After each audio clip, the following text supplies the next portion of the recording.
Graduate doctors from recognized institutions allowed to practice. No reduction on personal income tax. And public call for witnesses to come forward. This is National EMTV News with Helen Seah. Good evening and thanks for joining us for Thursday's news. The Medical Registration Amendment Bill 2021 was passed in Parliament on Voices yesterday after being tabled by Health and HIV/AIDS Minister Jelta Wong. The passing of the bill amends the Medical Registration Act of 1980, which only allowed graduate doctors from the University of Papua New Guinea to train and practice. The new law will enable graduate doctors from Divinewood University and other recognized institutions to undergo residency training and practice at various health institutions or facilities around the country. Concerns were also raised on the need for more doctors and health workers in the country to meet population demand, as well as creating positions for the graduates in the public service. Papua New Guinea currently has a total health workforce of 11,823. But the required number of health workers is 16,247. Of these, 526 are medical officers or doctors, which is over 300 short of the required 855 required. The 19 newly trained doctors from Divinewood University will add to the required total by the government. 526 doctors present in our country, in the face of about 800 plus required, or if not more, compels us to ensure that we register all doctors trained in our country, and this bill is in the right space. Our country needs more doctors and more medical workers. In the face of COVID-19, in the face of potential disease and pandemic and endemics into the future, we need to train more doctors. The amendment is to allow new Divinewood University doctor graduates or from other institutions to be registered and be able to do residency training and practice, in which the previous law only allowed University of Papua New Guinea graduates to do so. Section 4 of the Medical Registration Act 1980 is also amended to include a registered medical officer from the Faculty of Medicine of the Divinewood University who will represent its graduates. A medical doctor by profession and former Health Minister Sepuka Temu, in acknowledging the bill and supporting it, he requested for a few changes in the wordings of the law. I personally don't believe that a medical practitioner from the Divinewood University should be specifically mentioned in a law. You should have a broad representation, not mention the Divinewood University medical practitioner. I think it's wrong in principle. So I would request that the House look at this and make an amendment on this one, because I don't think you need to name a practitioner from the Divinewood University to be on this very important board. Sepuka also highlighted the need for more doctors in the country and urged the Minister for Public Service, Joe Sungi, to be able to have positions created for doctor graduates in the public service. I would allude to the Minister for Public Service.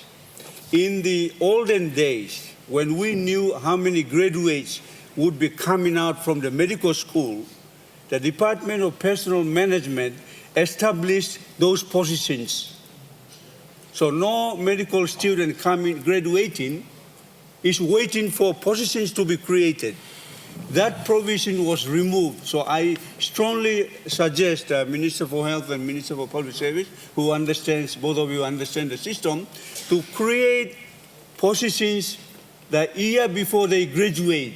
Pomio MP Elias Kapavore acknowledged former Divinewood University President Farah Yan Zuba for his foresight in having the medical doctors program at Divinewood University, which has produced graduates now.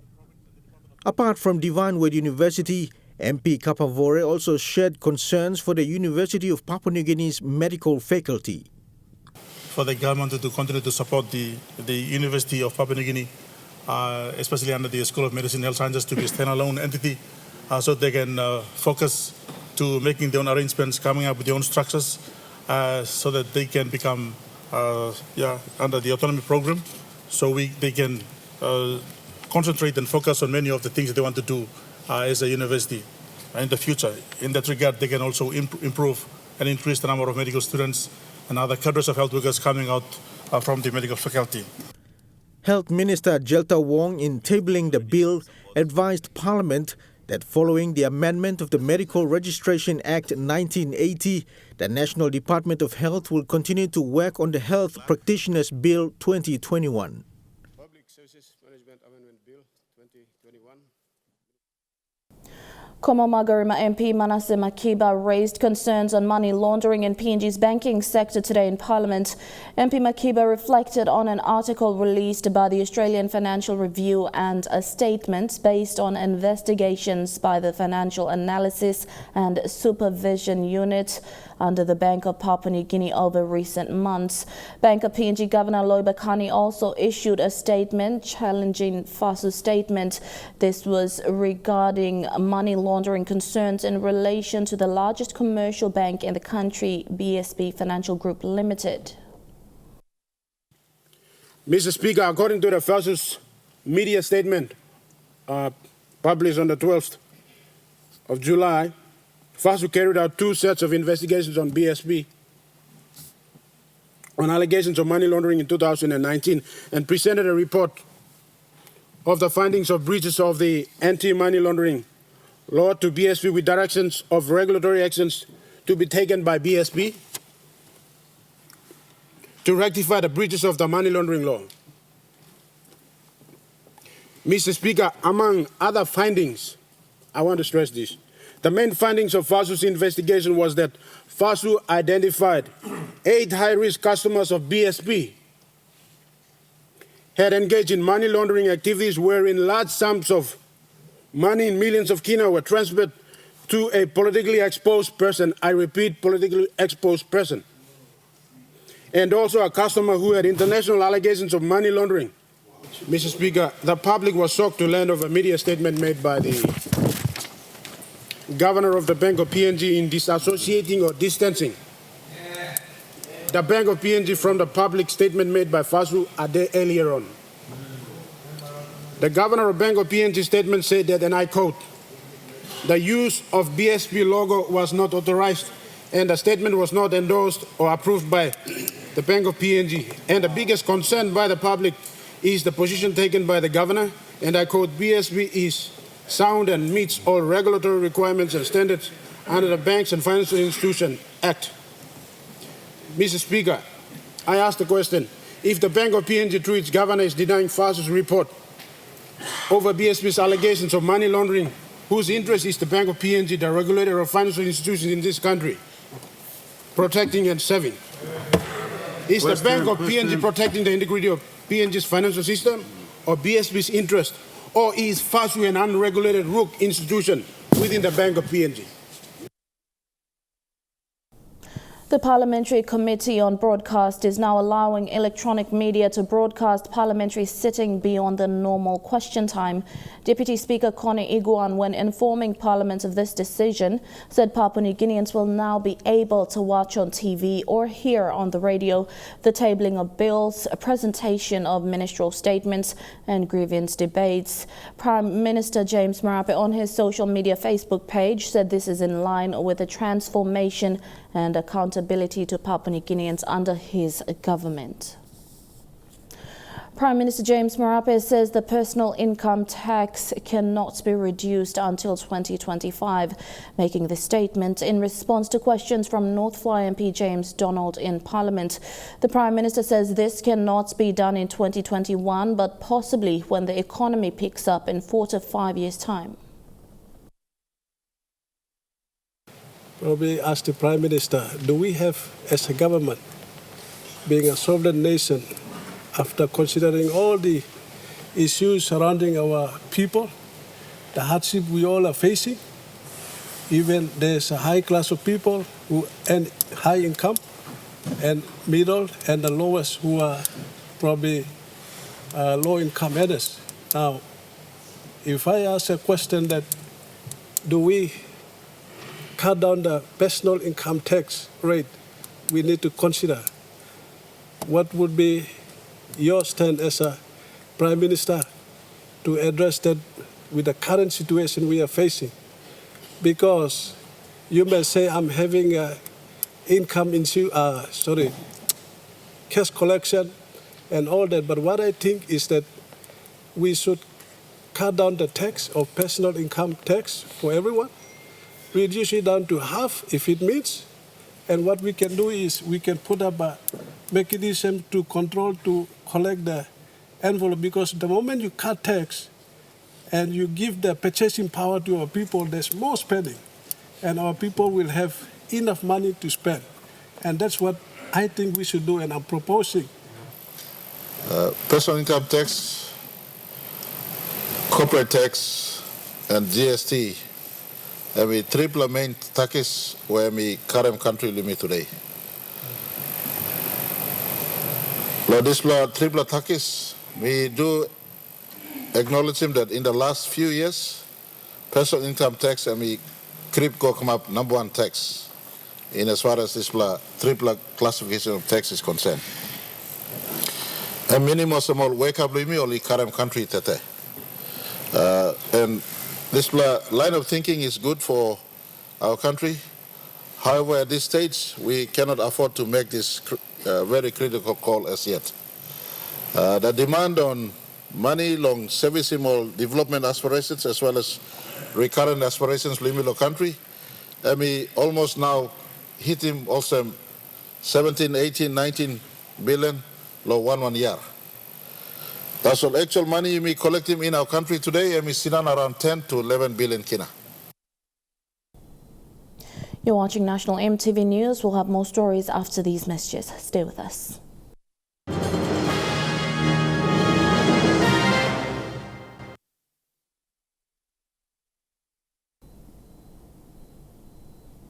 Welcome back. The police minister has given his assurance for his department to look into threats issued to the member for Kandep, Don Pollier. This follows Pollier's questions on the floor following threats to him and his family. The member for Kandep revealed to Parliament contents of the threats he received via text message. It is sent to me by an unknown caller. This is not a threat, my good leader. This is a warning. Sit down and think carefully about these murder cases of late Fred Konga of Juwaka, late Peter Wyang of Chimbu, the late Thomas Sakora of Hela, and the late Jeffrey Bull of Western Islands. They've all gone without any single trace. Therefore, I think you should think about it yourself and think about your families. The police minister assured the member that the matter will be investigated. And I think these sort of people who are doing that are the lowest form of people on this planet. Eh? You got a problem, you come man up and come and talk to the guy that you have a problem with. Don't hide behind all kitten fake names. Can't get bugger up people leaders that we have been appointed, mandated to save the people, whatever decision that we make. Sometimes it's good, sometimes it's bad, but we have to make tough decisions for the country. Our team have a look at it. We have a cybercrime unit, and we can easily access the numbers with the service providers, the call service providers, and maybe we run through that. And probably registered as an officer complaint with the police. Mr. Pollier told Parliament he is not afraid and condemns such threats. I have been elected by the people of Kandep, not only to represent Kandep, but to represent the people of Papua New Guinea, to save their interest and save the interest of future generations.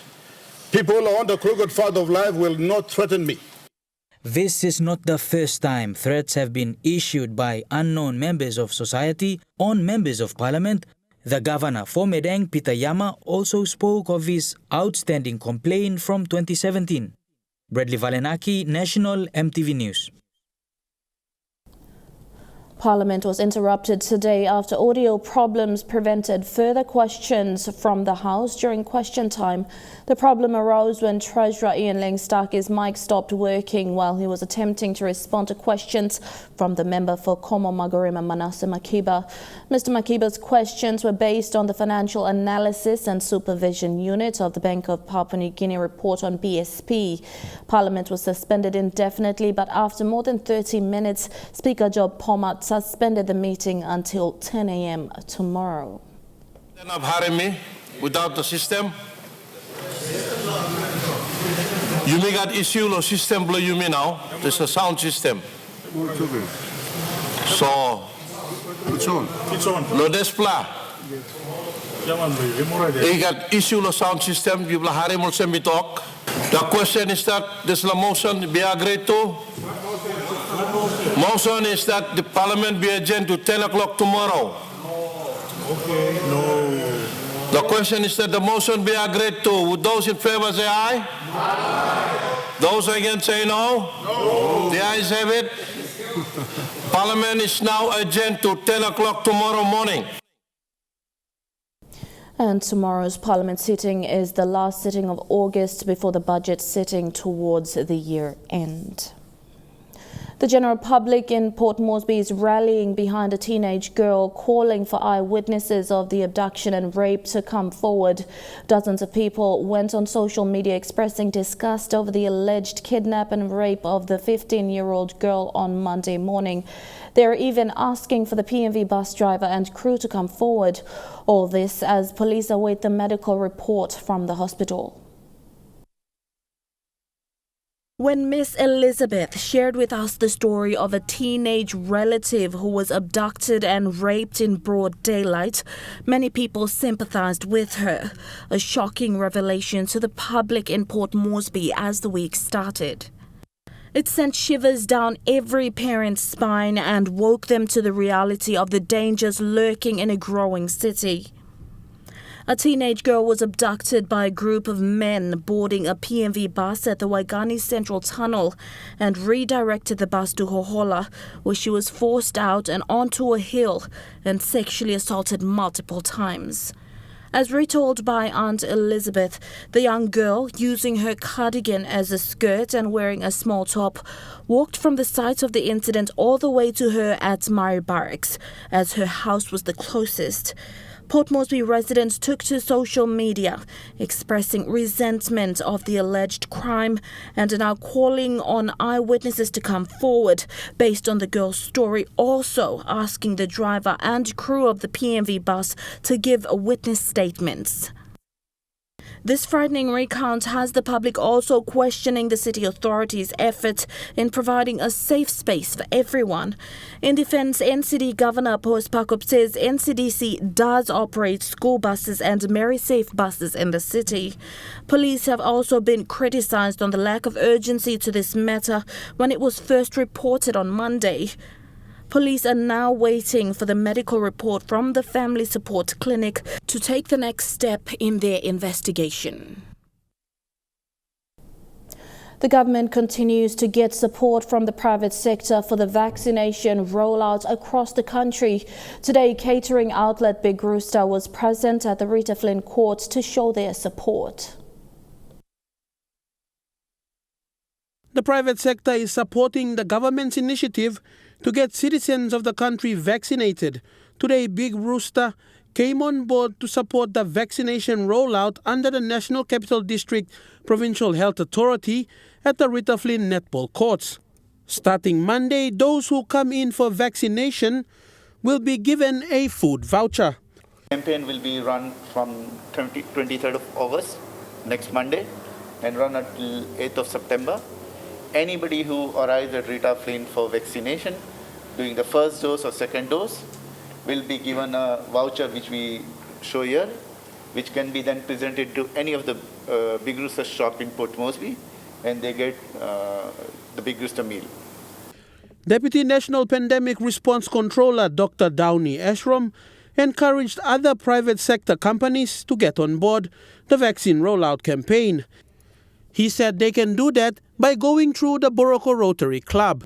And we would strongly encourage other private sector companies and individuals, if you want to contribute to this initiative, please go through the Rotary Club here in Morocco, and they can coordinate this great initiative. Sister Susan Nalu, who is the coordinator of the vaccine rollout at the Rita Flynn courts, said there has been some support for the vaccination rollout. They are very hardworking people, and they have vaccinated more than 25,000. That's a lot. And while we were vaccinating, PNG Power came 3 times to support. Then St. Joseph, they came in once to support the team. And then Patrick Pruitt. While the global pandemic has taken on a new variant, the Delta variant, calls for vaccination is being echoed out much loudly. Delta variant is already in the country. It's going to spread, so please get yourself vaccinated. We have enough vaccines in the inventory at the moment, and we would strongly encourage everybody, if you're not vaccinated yet, or if you got your first jab, come forward and get your second jab so that you can be fully vaccinated. There is more than enough vaccination kits for the country, and health experts continue to focus convincing the public to get vaccinated. We need more people to come forward, please. Delta variant is already here, so we need to vaccinate more. Freli Sukina, National EMTV News. The National Agriculture Research Institute, in partnership with Unitech and the Fresh Produce Agency, has completed a 5-year project on sweet potato in the Highlands region.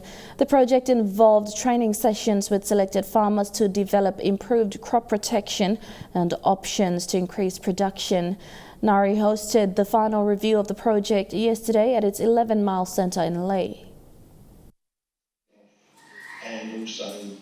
Nari hosted a final review of the 5-year project yesterday with the farmers and its stakeholders via a Zoom meeting. The project themed developing improved crop production options in support of intensification of sweet potato production in PNG was carried out in 3 provinces in the Highlands region, the Eastern Highlands, Jiwaka and Mount Hagen. The aim of the project was basically to identify options to control the sweet potato weevils that are currently affecting sweet potato production in the country. We call them best bet practices. So these are inclusion of isolation, crop isolation. We have to plant a crop away from the existing garden so that the pest and disease transmission can be limited. And the other thing, we encourage farmers to plant pathogen-tested free planting material. So they are clean from the diseases and have been given to the farmers. So we can see the real potential of each of the cultivars that we are using in the field. The third thing is general sanitation of the farm. Different options have been. It was a take-home for the farmers as well, like different methods that they can use to prevent or stop these weevils from damaging our cow and improving the yield, overall yield of the cow, which was very good, and the farmers were very impressed on that. Farmers were selected from each province to participate in the project. From the farmers, from those treatments that we've trialed out, there are 2 treatments that have been accepted by the farmers. And one is use of pathogen-tested planting material. And the other thing the farmers were very keen and they would like to have is pheromone trap. The project was funded by the Australian Centre for International Agriculture Research in collaboration with NARI, Unitech and FPDA. It commenced in September 2016 and will end at the end of this month. For the farmers, the project has increased their yields. This sweet potato farmer from Eastern Highlands is in the business of selling sweet potato to the Leh market. He has extended his business to Port Moresby since participating in the project. Milukim kau mitino sema kau tumuna planin na kam na mi platin mi planin musim tasol na salim long goroka market na Leh o kaino sem tasol. Then time nari stepini kam FPDA come inside Putiman, give him na extension work he come.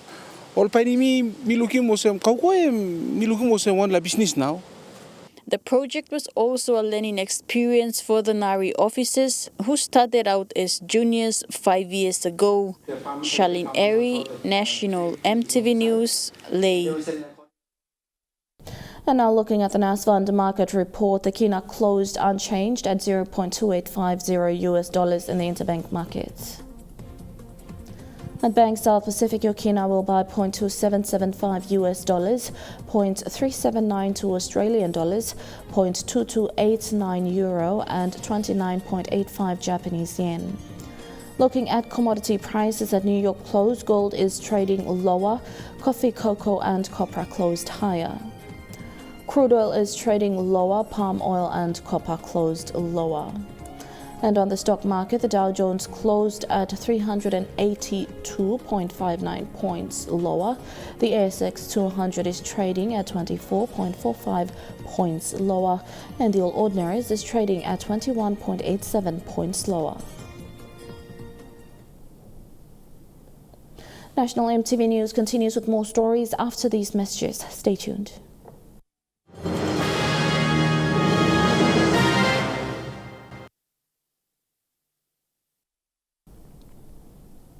Welcome back to the news.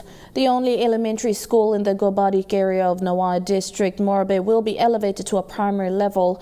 Minister for Lands John Rosso officially opened a double classroom on the weekend that will be used by the first grade 3 intakes next year. The classroom was built by the community with support funding from the Nawai DDA to complete the project.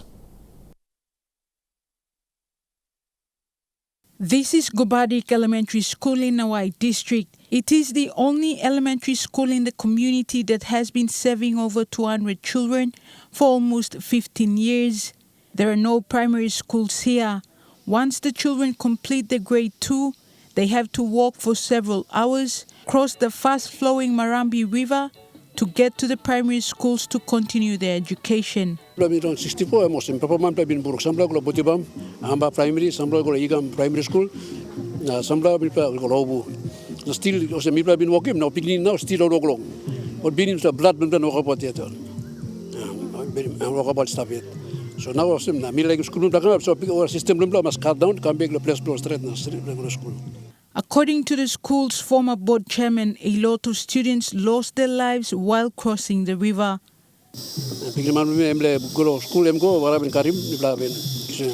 Last year, September 16, one can time. So some go was more road. With the need of a primary school, the community, with the help of their councillor, began building this classroom since 2017. The initial plan was to elevate from elementary to primary school. However, due to financial constraints, they couldn't complete the building. They then consulted Nawai District Development Authority, who stepped in and completed the building with funding support of 35,000 kina.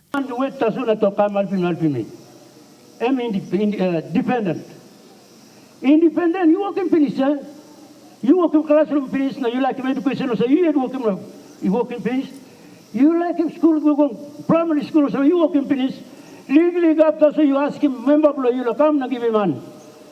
Now, me come give legally gun, and now you be open, no, to no give him opening. Open, na give him name on primary school. Lands Minister and member for Leh John Rosso officially opened the building on the weekend. Rosso said Leh City Authority would assist the school with desks and whiteboards in preparation for primary education next year. You block Papa Mama album na build them this classroom ya. Me ama master you block partner on the member blipla. Me ama master councillor please this kan you work him lo place ya me ama master. Or leader of the community ama master. That is what it's called development. You plan to wait in government. You guys didn't wait. You play karing Western lo tamblo lo wara karing kada opini karing kam work in school. One block good block build up me what am I work school. You plan to wait the government. Papa Kennedy come finish him touch na straight him na now school blue me by God open. You say come Papa Mama na member want to work na standing come up. Julie Badui, Owa, National EMTV News. Chuka Sports is next. All the details after the break.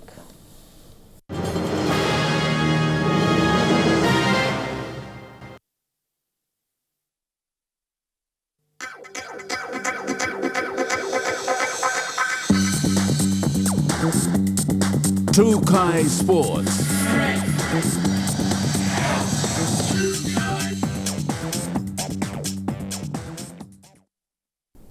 Welcome to Chukai Sports. The PNG Barramandi's road to the T20 World Cup was made a little easier with an injection of funds worth 150,000 kina from Prime Minister James Marape. The PNG Barramandis were given a send-off by Prime Minister James Marape at the Parliament House before the departure to Oman for the T20 World Cup. The tournament is scheduled to begin on the 17th of October, with matches to be played in the United Arab Emirates and Oman. The Barramandis were also sporting their new uniforms that they will be wearing during the World Cup.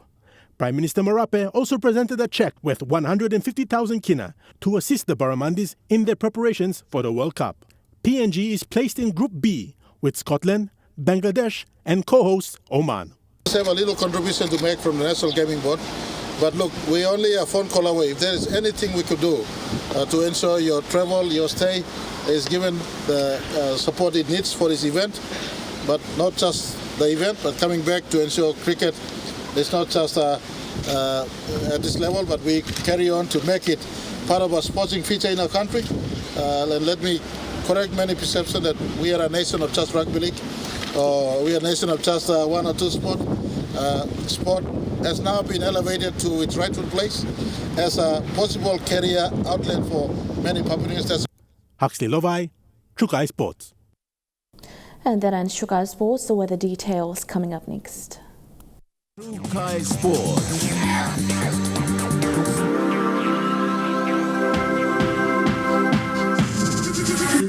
True Kai Sports. This weather update is proudly brought to you by MoniPlus, with you always.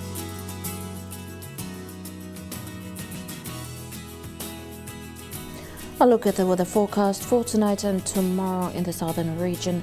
Partly cloudy with possible drizzles and windy weather in Port Moresby. Mostly fine though partly cloudy in Daru, Alotau and Popondetta, and partly cloudy weather in Kerema.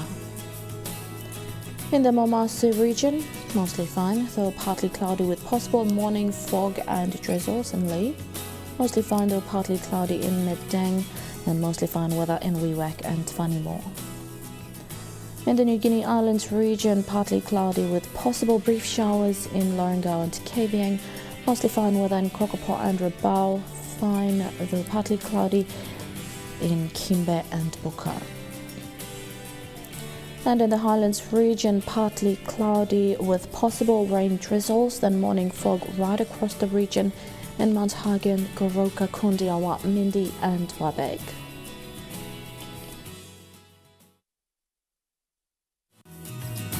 The weather update was proudly brought to you by MoniPlus, with you always. And that's been the news, sport and weather for today, Thursday the 19th of August 2021. Until next time, pleasant viewing, be safe and good night.